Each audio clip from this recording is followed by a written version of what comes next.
नमस्कार। तारीख 22 नवंबर, दिन बुधवार।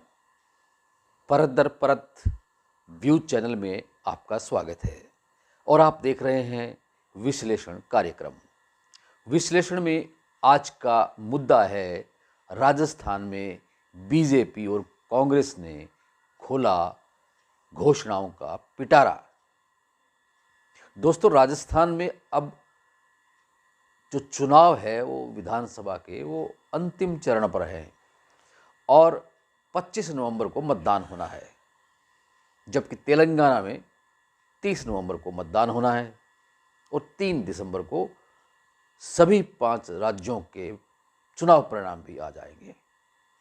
लेकिन बात कर रहे हैं राजस्थान की, क्योंकि राजस्थान में जो घमासान है वो कांग्रेस और बीजेपी के बीच में ही मुख्य रूप से है। हालांकि वहाँ पर हरियाणा की जननायक जनता पार्टी और बहुजन समाज पार्टी और आरएलपी ने भी अपने अपने उम्मीदवार खड़े कर रखे हैं। आम आदमी पार्टी ने भी अपना पूरा जोर लगाया था चुनाव लड़ने का, लेकिन सिर्फ आरएलपी का ही अगर जिक्र करें तो उसकी कुछ सीटें नागौर और सीकर तक हैं, जिन पे आरएलपी के नेता हनुमान बेनीवाल का अच्छा खासा दबदबा माना जा रहा है, जबकि जननायक जनता पार्टी का जो दबदबा है वो इतना खास अभी नज़र नहीं आया है और हो सकता है वो एक आध ही 2 सीटों तक सिमट कर रह जाए। खैर, ये तो चुनाव परिणाम बताएगा, लेकिन हम जिक्र कर रहे हैं आज कि राजस्थान में जिस तरह से बीजेपी ने और कांग्रेस ने जो घोषणाओं का लोक लुभावन घोषणाओं का, वादों का जो पिटारा खोला है, जिसे हम अगर यह भी कह दें कि वो जिस तरह की रेवड़ियां बांट रहे हैं, उससे लगता है कि उन्हें कोई फिक्र नहीं है कि इन रेवड़ियों को, इन वादों को पूरा करने के लिए पैसा कहाँ से आएगा, बजट कहाँ से आएगा। जिक्र कर रहे हैं राजस्थान के कांग्रेस सरकार है वहाँ पे और अशोक गहलोत मुख्यमंत्री हैं और वहाँ पर जो गैस सिलेंडर है, रसोई गैस सिलेंडर, वो 500 रुपये में मिलता है।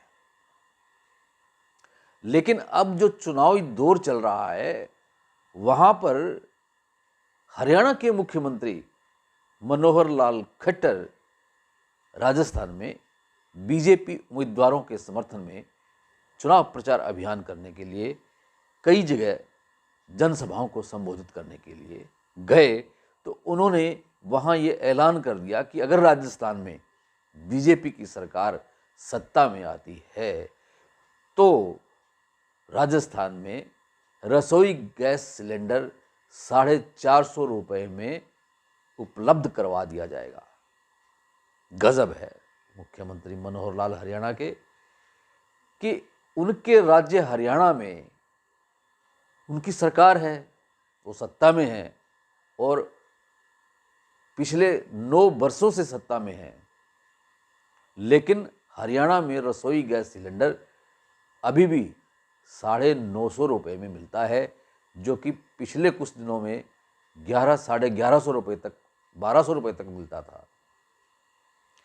तो वो जब सत्ता में है, हरियाणा में उनकी सरकार है, तो वो यहाँ क्यों नहीं 450 रुपये का सिलेंडर कर देते। एक बहुत बड़ा अहम सवाल है मुख्यमंत्री मनोहर लाल से। इतना ही नहीं, जब बीजेपी की ओर से ये कह दिया गया कि 450 का गैस सिलेंडर राजस्थान में दिया जाएगा अगर सरकार बीजेपी की होती है, तो ऐसे में अब कांग्रेस क्यों पीछे रहती। कांग्रेस ने भी ऐलान कर दिया कि अगर कांग्रेस राजस्थान में फिर से सरकार बनाती है तो रसोई गैस सिलेंडर 400 रुपये में उपलब्ध करवा दिया जाएगा। क्यों है ना इस तरह के लोक लुभावन नारे देने वाले बीजेपी और कांग्रेस के नेता। इतना ही नहीं, अगर स्वास्थ्य बीमा की बात करें चिरंजीवी योजना की बात करें राजस्थान में, तो अशोक गहलोत की सरकार ने वहाँ पर पहले से ही स्वास्थ्य बीमा की राशि 25 लाख रुपए की हुई है। तो इस योजना, इस घोषणा को अमली जामा भी पहना दिया गया है।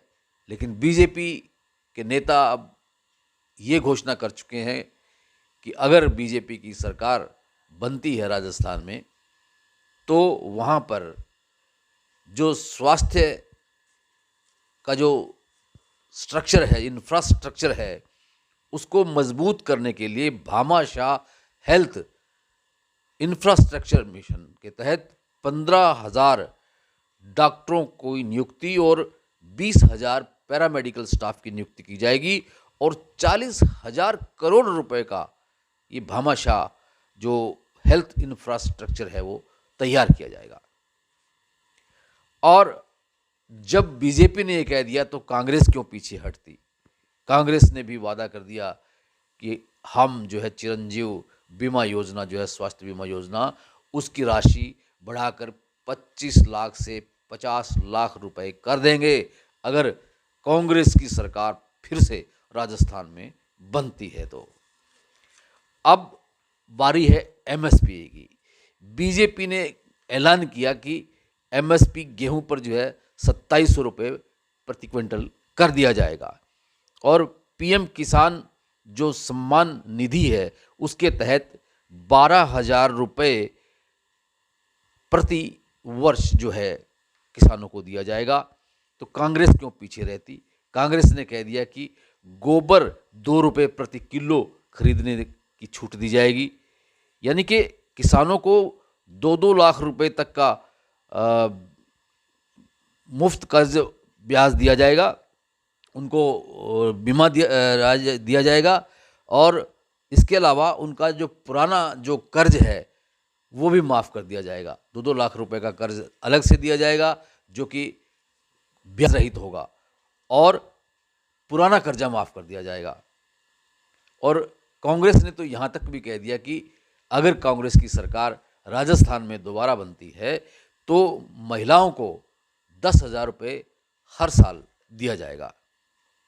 यानी कि अब सबसे बड़ा सवाल ये पैदा होता है कि कांग्रेस की सरकार सत्ता में पिछले 5 वर्षों से है वहाँ राजस्थान में, तो फिर ये जो वादे अब जो कर रही है ये क्यों नहीं पूरे किए राजस्थान ने, सरकार ने पहले।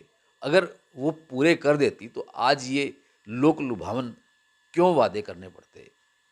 एक और अहम सवाल है राजस्थान सरकार के सामने कि राजस्थान में पेट्रोल की कीमत अन्य राज्यों की तुलना में सबसे ज़्यादा है। वो सरकार सत्ता में है कांग्रेस की राजस्थान में, तो क्या वो पेट्रोल की कीमत को कम नहीं कर सकती, उसके बारे में क्यों नहीं बोलते। मतलब सवाल ये है कि कुछ भी घोषणा कर दो, बस उनका राज आना चाहिए, उसके बाद में वो पूरा होता है या नहीं होता है वादा, वो एक अलग बात है। अब जैसे हरियाणा में जब गठबंधन की सरकार बनी थी तो उसके बनने से पहले जननायक जनता पार्टी ने वादा किया था कि हरियाणा में अगर वो सत्ता में आ गए तो 5100 रुपये बुढ़ापा पेंशन कर दी जाएगी। गठबंधन की सरकार बना ली जननायक जनता पार्टी ने और उनके नेता दुष्यंत चौटाला हरियाणा के डिप्टी चीफ मिनिस्टर बने हुए हैं, लेकिन वो अभी तक उस वादे को पूरा नहीं कर पाए हैं। अभी भी 2750 रुपये बुढ़ापा पेंशन, विधवा पेंशन हर महीने मिलती है। अब मुख्यमंत्री हरियाणा ने ये कह दिया है कि जनवरी से ये 3,000 रुपये पेंशन कर दी जाएगी, लेकिन वो जो 5100 रुपये करने का जो वादा था वो तो पूरा नहीं हो सकता। दुष्यंत चौटाला कहते हैं कि अगर जननायक जनता पार्टी की सरकार बहुमत में बनती तो हम एक ही पहली कलम से ही इस वादे को भी पूरा कर देते। लेकिन जनता यह नहीं सुनना चाहती कि आप बहुमत से क्यों नहीं आए, लेकिन सरकार तो बनाई आपने गठबंधन से, वादा किया था तो उसे पूरा करना चाहिए था, जैसे तैसे भी करना चाहिए था। अब देखना यह है कि क्या राजस्थान में जो चुनावी घोषणाएं की गई हैं, जो वादे किए गए हैं, वो पूरे हो पाएंगे। मतदाताओं को ये पूछना चाहिए, राजस्थान में प्रचार करने वाले बीजेपी और कांग्रेस के नेताओं से जो लोक लुभावन वादे कर रहे हैं, कि उन वादों को पूरा करने के लिए आपके पास बजट कहाँ से आएगा, कहाँ से पैसा आएगा, इसका जवाब दीजिए। अगर कोई नेता वाकई में जवाब देता है तो उसकी बातों को सुना जा सकता है। विश्लेषण कार्यक्रम में आज इतना ही। कल फिर किसी नए मुद्दे के साथ आपसे रूबरू होंगे। तब तक के लिए इंद्रमोहन शर्मा को इजाज़त दीजिए।